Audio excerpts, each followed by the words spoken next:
Simon Castaldi viré à cause d'une altercation dans le cross, il sort du silence et balance les coulisses en clashant certains candidats.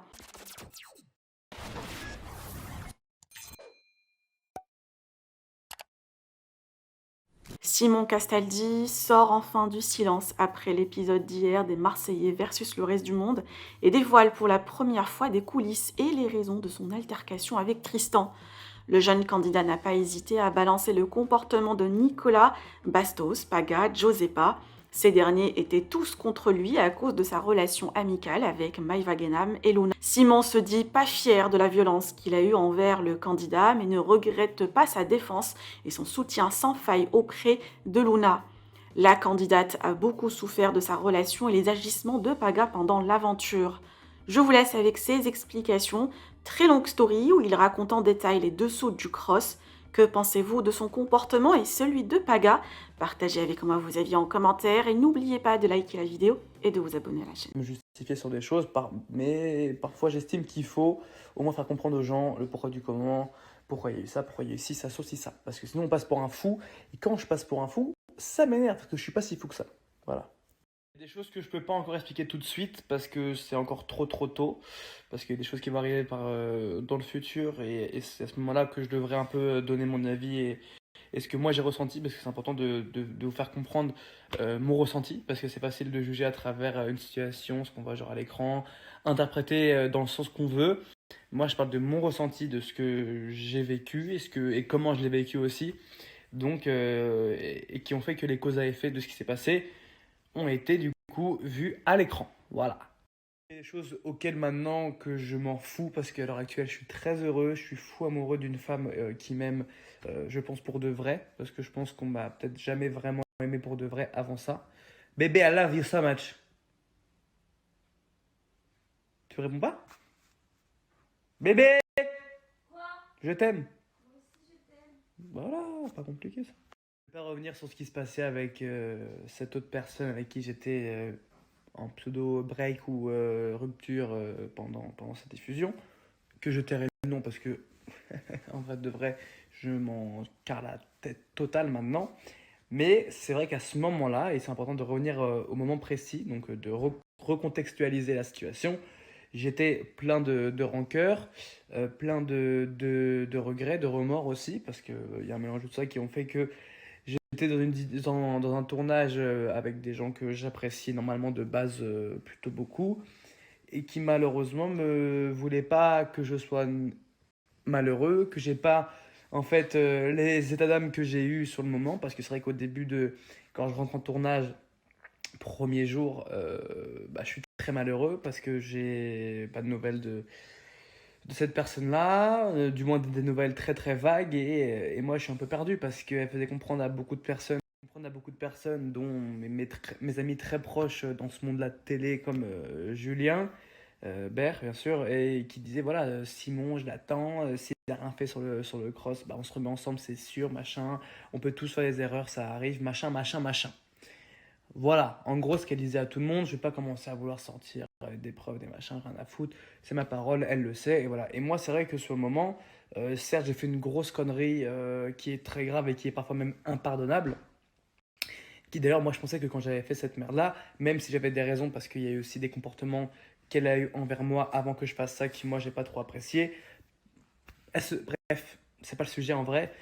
Voilà, on avait chacun, je pense, nos torts, et c'est vrai qu'il y a eu beaucoup de choses qui ont fait que je me suis rendu compte que je l'aimais vraiment et que j'étais très amoureux parce qu'il y a eu beaucoup d'épreuves qu'on a vécues, qu'elle a vécues aussi, qui ont été très dures et qui ont fait que voilà, j'étais plein de regrets.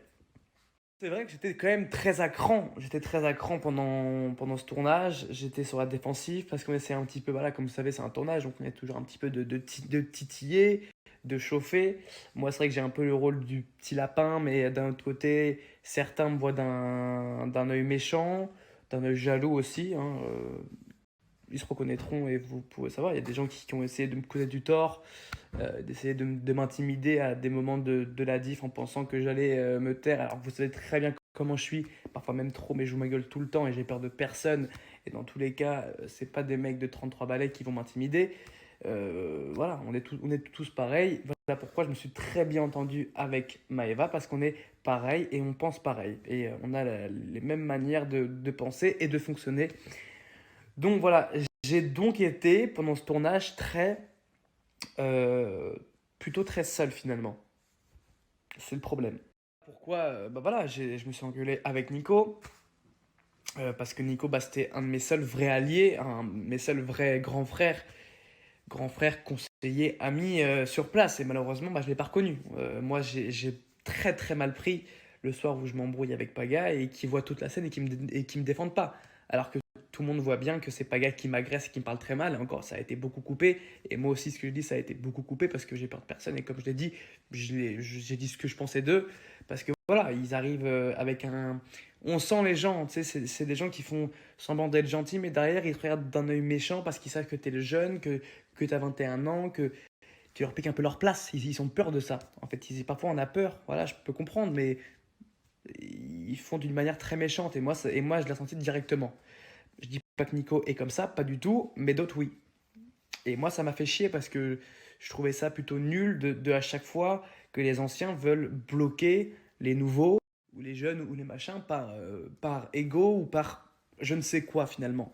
Et du coup, moi, c'est vrai que bah, cette période de tournage-là, je l'ai très mal vécu par rapport à Marrakech. C'était une expérience mais incroyable avec euh, beaucoup plus d'amour et beaucoup plus de sincérité et beaucoup moins de conflits, même si oui, il y a eu les histoires avec Kylian et tout qui ont un petit peu entaché cette fin de tournage. Mais voilà, dans la globalité, c'était plutôt de la sincérité et plutôt assez good vibes, comme on dit chez nous. Donc c'était un peu compliqué et c'est vrai que je me suis un petit peu laissé emporter par un mélange d'incompréhension, un mélange d'amour que j'avais pas, un mélange du coup, de solitude en fait que j'ai dû transformer par de la nervosité, de la haine, et enfin pas de la haine, mais voilà, des coups de sang. Voilà, des coups de sang, c'est le bon mot. Donc quand tu as ce sentiment-là d'être pas compris, d'être pas épaulé, même s'il y avait que Maëva qui était là pour moi et qui me conseillait, quand en plus tu as la fille que t'aimes à cette période-là qui te fait la misère, qui te fait bouffer ta mère tous les jours très très fort, même si oui je le mérite en partie, mais à différents degrés, je pense à un degré beaucoup moins fort parce qu'elle m'a vraiment fait vivre la misère. Euh, c'est vrai que moi je me retrouve dans une situation quand même pas ouf. Pas ouf, où j'ai plus de repères, où du coup je suis un peu en électron libre qui est prêt à péter à tout moment. C'est le problème. Donc quand un mec qui est en électron libre, qui est de base plutôt sanguin et très nerveux, même si certains n'arrivent pas à dire que je suis nerveux, que je suis un faux nerveux, si je suis un vrai nerveux, je suis un vrai sanguin, même si je suis pas un Golgoth, hein, je fais pas de la salle tous les jours et je me pique pas aux stéroïdes, je suis un nerveux. Quand j'ai un mec qui est en face de moi, parce que mes deux seuls alliés à cette période-là, c'était Luna et Maeva, quand moi je vois Luna tous les soirs, très mal de ce qui est en train de se passer, parce que faut comprendre aussi que bah, Luna, c'était un peu pareil, c'est qu'elle était aussi très seule, parce que c'était l'ennemi de Paga. Enfin, l'ennemi, c'était Paga voulait plus la voir, Paga, voilà, du coup, tout le monde un peu était contre elle. Donc, quand je vois ça, que Tristan l'a fait passer pour une menteuse, pour une folle, pour n'importe quoi, que derrière lui, il passe pour le gentil mec, qui fait jamais rien, euh, au bout d'un moment, tu vois, frérot, moi j'ai un peu envie que, au bout d'un moment, les mecs portent ses couilles et qu'il dit, voilà, moi je fais ça la nuit, machin, et que tout le monde le sache, pardon, et qu'au moins c'est fait. Moi je voulais pas m'embrouiller avec lui corps et âme, c'est que moi, au bout d'un moment, le mec nie en bloc, alors que le mec, la nuit, avoue les choses, et qui d'après est devant la cam, il dit moi non, jamais, j'ai rien fait et tout. Moi, ça m'a fait péter les plombs. Parce qu'en fait, même si oui, c'est pas mon histoire de base, moi, en fait, ce qu'on voit pas, ce qu'on comprend pas, c'est que je suis proche de Luna et de Maëva à fond, que la nuit, je la vois malheureuse, qu'elle est pas bien. Donc, il n'y a pas de pseudo-plan d'embrouiller Tristan ou pas. Non, juste que la nuit, Luna est pas bien. Moi, ça me fait de la peine. Elle me dit, mais comment je vais faire pour que les gens me croient et tout, parce qu'elle passe pour une menteuse et ça la rendait mal. Luna, c'est une fille très chill, très gentille, qui cherche pas les histoires et tout, qui aime pas ça. Moi, je dis, ok, je suis le seul mec qui comprend ce qui se passe, donc faut que je porte mes couilles et que j'aille au front. Et que je fasse comprendre à tout le monde que Tristan bah, ment et au moins qu'il assume pour pas faire passer Luna pour une menteuse. Parce que clairement, Luna passait pour une folle menteuse. pour une folle menteuse qui faisait des fausses histoires et tout, ce qui est faux. Parce que même moi, au début, même oui, que j'aille au front et que je fasse comprendre à tout le monde que Tristan ment et au moins qu'il assume pour pas faire passer Luna pour une menteuse. Parce que clairement, Luna passait pour une folle menteuse. Pour une folle menteuse qui faisait des fausses histoires et tout, ce qui est faux. Parce que même moi, au début, je pensais que l'histoire était fausse, que Luna l'avait inventée. Mais quand j'ai vu Tristan le soir avouer les trucs clairement, je dis, ah, c'est pas possible, mais avoue-le. Et moi, ça m'a rendu ouf. Donc j'ai pris ce truc à cœur. J'aurais peut-être pas dû, peut-être, mais clairement, bah, je l'ai pris à cœur parce que ça me faisait de la peine pour elle et que j'avais mon ami que j'aimais beaucoup. Je la voyais pas bien. Donc n'importe qui, si on est des vrais amis, doit aller au front pour son ami. C'est tout. Moi, je marche comme ça. T'es mon ami, je te protège, je vais au front pour toi. Je suis comme ça. Moi, pour moi, c'est la base. Vraiment. Voilà. Après, personne supportait ça. Personne supportait que moi, j'aille au front. Bastos le premier, qui est, je pense aussi, une des personnes qui ont fait que je suis parti.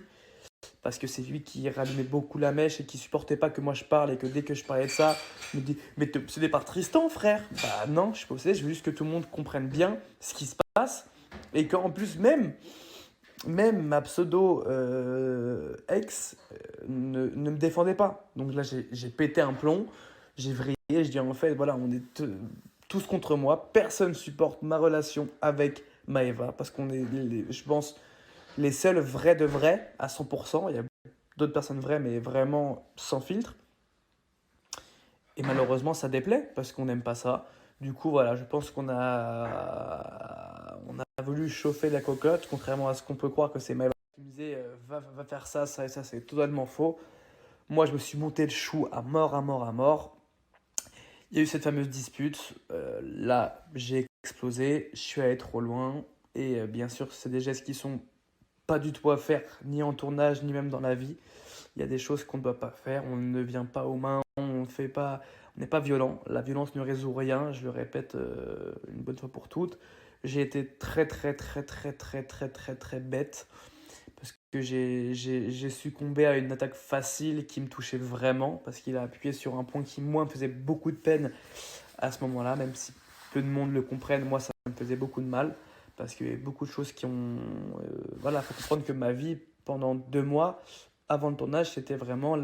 j'étais très mal, on me voit très maigre. J'avais perdu beaucoup de poids aussi, mais bon, je vais pas faire la victime, je m'en fous. C'est des vrais faits. Et malheureusement, qui pique sur ça, alors qu'il sait très bien que moi, ça me rendait très mal. Il a fait exprès parce qu'il a zéro punchline, il a pas de charisme, il a rien à part des gros bras, une moustache, il a nada, frère, nada. Il veut piquer sur le seul truc qui peut me faire mal. Là, je vrille et je fais une connerie. Euh, voilà, donc du coup, après, je respecte. Donc à ce moment-là, voilà, je dépasse les bornes, je respecte ceux pour qui je travaille, parce que c'est aussi un métier, il ne faut pas l'oublier. Même si c'est la vraie vie, c'est aussi un métier. Je respecte pas les règles, je franchis la ligne rouge.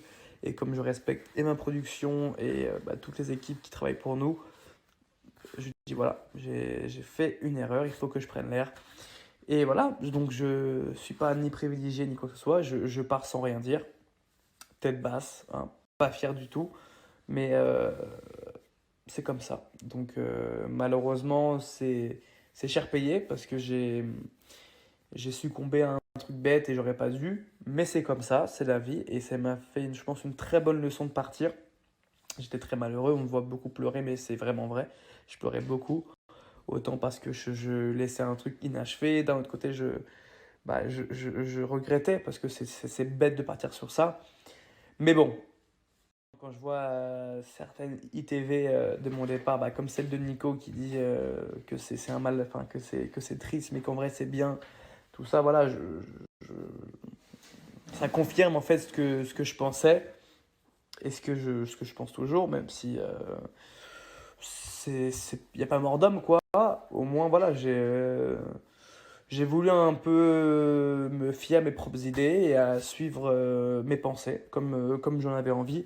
Malheureusement, ça paye pas toujours et parfois tu le payes cher. Mais c'est comme ça. Au moins, je serais resté droit. Et je pense que c'est le principal dans la vie, c'est rester droit et fidèle à ses pensées. Voilà! Donc à suivre au prochain épisode.